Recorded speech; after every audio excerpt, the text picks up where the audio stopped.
ایسی ہو جاتی کہ لوگ جسے فراموش کر دے، لوگ مجھے جانتے بھی نہ کہ مریم نام کی کوئی عورت بھی دنیا میں موجود تھی، مجھے یہ دن نہ دیکھنے پڑتے۔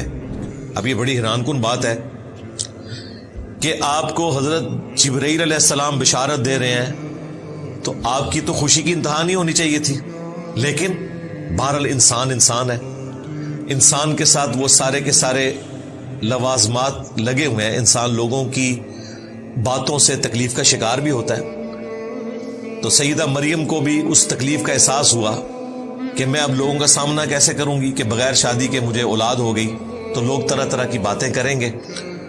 اس تکلیف کے احساس نے انہیں آہوزاری کرنے پر مجبور کیا اللہ کے حضور کہ کاش آج سے پہلے میں مر چکی ہوتی، یہ دن نہ مجھے دیکھنے پڑتے اور میں بھولی بسری ہو جاتی۔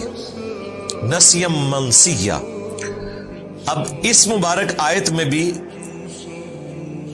منکرین احادیث کا رد ہے جو احادیث میں آئے ہوئے واقعات کا مذاق اڑاتے ہیں کہ یہ کیسے ہو گیا۔ یہی بات اگر صحیح بخاری یا مسلم میں لکھی ہوتی تو انہوں نے مذاق اڑانا تھا، یہ کیسے ہو گیا کہ سیدہ مریم کو فرشتہ بشارت دے اور اس کے بعد پھر وہ کہ میں کاش مر گئی ہوتی، بھولی بسری ہو جاتی، یہ ہو ہی نہیں سکتا۔ ہمیں اگر حضرت جبرائیل بشارت دے ہم تو خوشی کے مارے پھولے نہیں سمائیں گے، تو سیدہ مریم ایسی باتیں کیسے کر سکتی تھی؟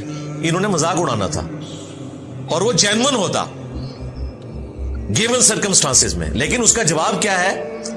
یہ بھی حقیقت ہے کہ انسان بہرحال انسان ہے، اس نے لوگوں کو فیس کرنا ہوتا ہے، تکلیف کا شکار انسان ہو جاتا ہے۔ اب دیکھیں وہ صحابہ کرام جو جنگ سے پہلے اپنی جان نچھاور کرنے کے لیے تیار تھے، ان میں سے کئی اصحاب غزوہ احد میں چھوڑ کر چلے گئے، اور قرآن میں اس واقعے کا ذکر بھی ہوا، اور 2 دفعہ اللہ تعالیٰ نے سورہ آل عمران میں ان کی معافی کی اناؤنسمنٹ بھی کر دی۔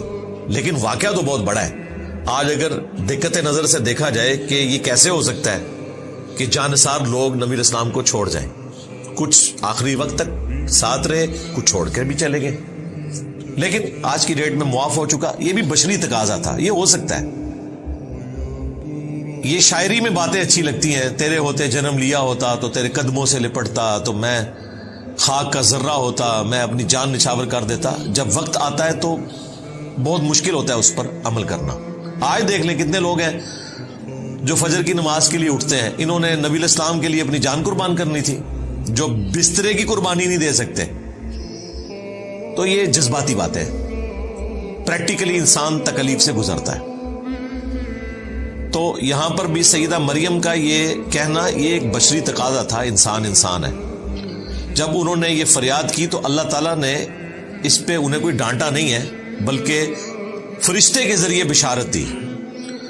فناداها من تحتها، تو ایک فرشتے نے نیچے سے پکارا، کسی اونچی جگہ پر ہوں گی، نیچے فرشتہ سامنے ظاہر ہوا، اس نے ان کو پکار کر بشارت دی، اللہ تحزنی، کہ مت غم کھاؤ، قد جعل ربکی تحتکی سریہ، بے شک تیرے رب نے تیرے لیے نیچے ندی رواں کر دی ہے۔